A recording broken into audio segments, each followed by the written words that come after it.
What's good, Red Nation? I appreciate you checking in. I want to talk Josh Jacobs. He's questionable for this week against the Colts. He's going to be a game time decision that was just released, and today's Friday.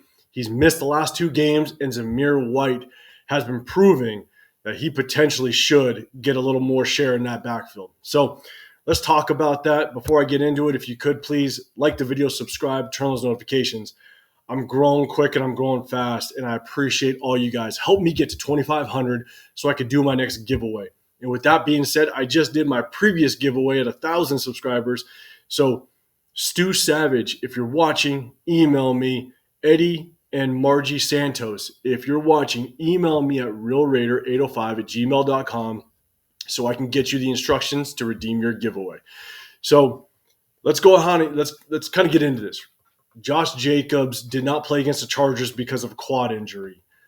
Last week, he didn't play against the Kansas City Chiefs because they said it was still the quad injury, but also an illness. Now, against the Chargers, there were reports that came out that if that was a Sunday game and not a Thursday game, there was a good chance of him playing.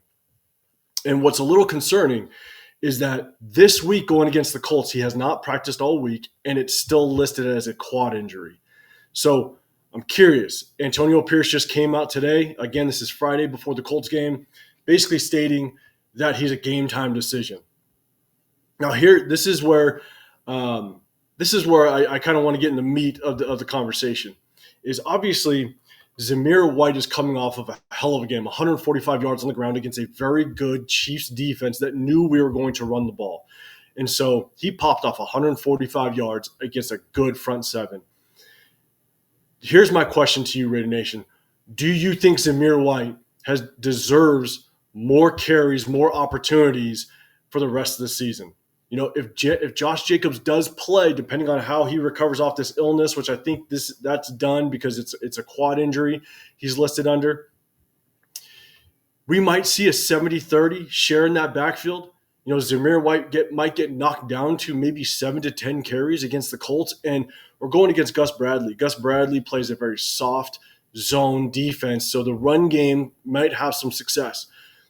Do you think Zamir White, let me know in the comments below, do you think Zamir White deserves more carries this game if Josh Jacobs plays? Let's call it like a 50-50. You know, Zamir White getting that 10 to 13 carries this game. Do you think he deserves a little more love in that backfield? Let me know in the comments down below. Because look, we all know Josh Jacobs is the better running back. There's no question that Josh Jacobs is that game changer, that better running back.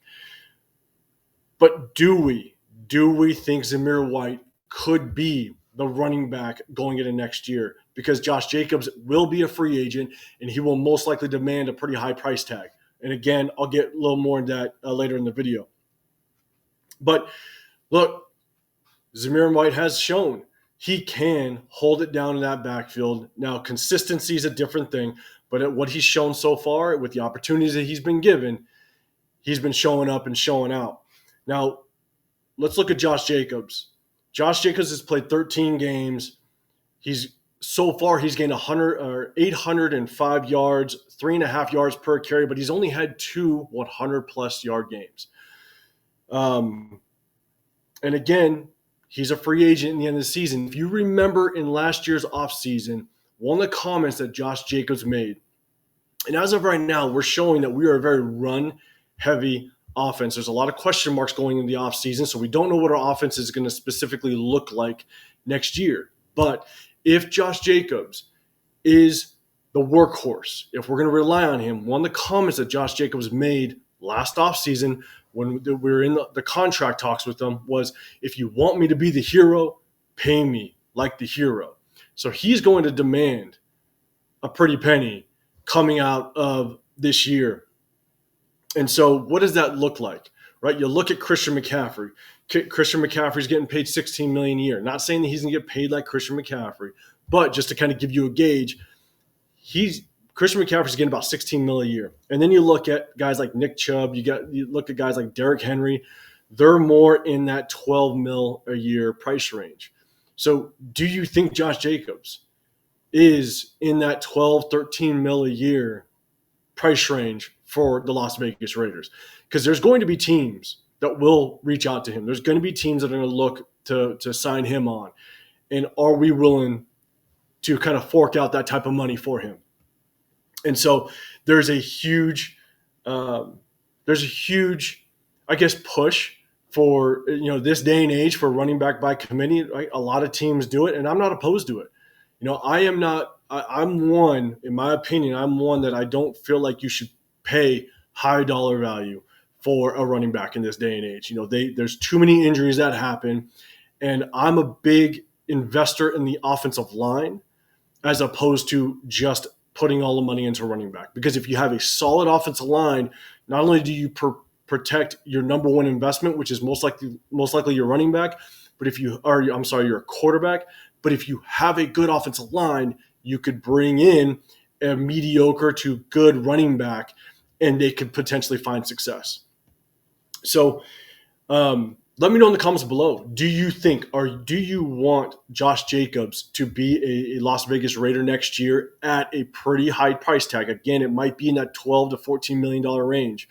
Do you think he's worth it? Let me know in the comments down below. And lastly, and I talked about it just a second ago a little bit, one of the things that we have to consider is we are going to most likely have a new offensive coordinator next year. He's going to bring in his own scheme, and we don't know what kind of scheme that is. So do we need to see more Zamir White? Because Zamir White's locked in. He's still on his rookie contract. We have him. Do we need to see more out of Zamir White to see what he brings to the table so that the next offensive coordinator knows what he has in that backfield? Knows whether or not we can let Josh Jacobs kind of walk his way into free agency and fill that market and let him go, knowing that we have a running back that's serviceable if we maybe add a little bit more to the offensive line, invest a little bit more in the offensive line. Can we have a running back by committee situation, but with a running back like Zamir White that could potentially carry that rock, carry that workload, and produce at a high level? So, guys, let me know in the comments below. I want to just jump on here and talk a little bit about it. Again, I appreciate every single one of you guys. I'm moving quick with the subscribers. If you could, like the video, turn on those notifications, and hit that subscribe button. All my subscribers, when I hit 2,500 and I do my giveaway, every single one of my subscribers will be included in that giveaway. So, again, I appreciate you guys. Look out for my scouting report video in the next 24 hours of our upcoming matchup against the Indianapolis Colts. It's a big one. It's a must win, and we got to have it. So I appreciate you guys, and I'll see you guys in the next video. I'm out.